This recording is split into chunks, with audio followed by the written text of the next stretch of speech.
fan of their team. I think they're very talented. I just watched probably their last 4 games. You know, they drive, they attack you in every imaginable way with the dribble drive.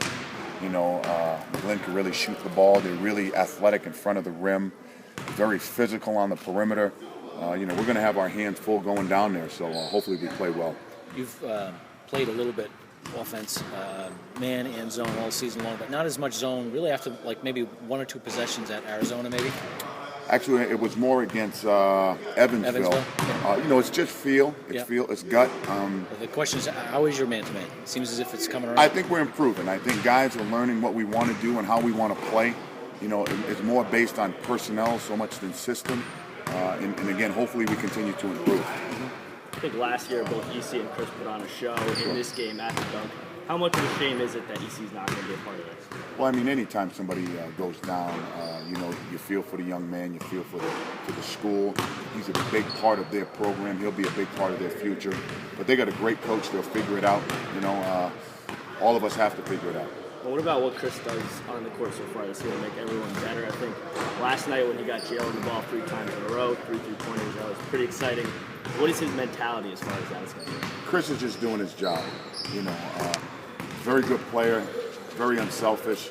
You know, he finds the open player. He's doing his job. Ed, you talked about gang rebounding. Sure. Do you think last night was maybe the best example of that, where you're coming off 2 games against Michigan State, Arizona, where it seems, watching the tape again, just a lot of guys where they're supposed to be boxing out and getting the rebounds correctly? We've made an emphasis of it. I thought in the first half against Michigan State, we rebounded really well. Whether we got tired or guys lost focus of it, you know, we got out-rebounded in the second half against them, but we've made it a big part of trying to make it part of our identity.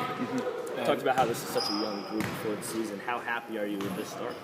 I'm pleasantly surprised, I'll be honest with you. I think the guys are trusting what we're teaching them. I think they're getting better every day, and every day we come to practice with a mission to improve. Is it a concern with some of the young guys in the first true road game?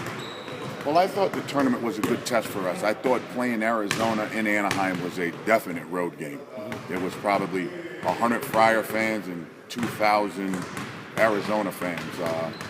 Little worried. I think it'll be a great atmosphere down there. They'll be excited to come, you know, watch us play.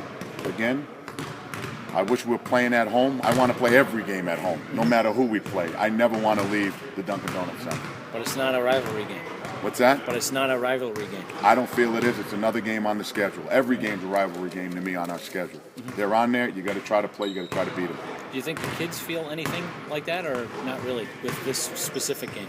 I don't know. I've never asked them that question, to be honest with you. We approach every game as if it's life or death. We want to go into every game with our hair on fire. Talk about the success that Ben's had really this year. Ben is doing his job. We talked to Ben earlier in the season that his role was going to grow, that we needed him to be a go-to guy. He's worked in the offseason. He's worked on a big part of his body, big part of his game, and we're excited about it. If you mentioned that you don't think it's a rivalry, I guess I'll assume that your talk to the team before the game wouldn't be any different than any other game. You got to treat every game as if it's your last game, and I think it's important to the state of Rhode Island of this game. And we respect all of our opponents, but we're treating this like any normal game. If you make it bigger than it is, then that's the way it'll play out. It's a game. It's a game Danny wants to win. It's a game Ed wants to win, and that's the way we're going to treat it.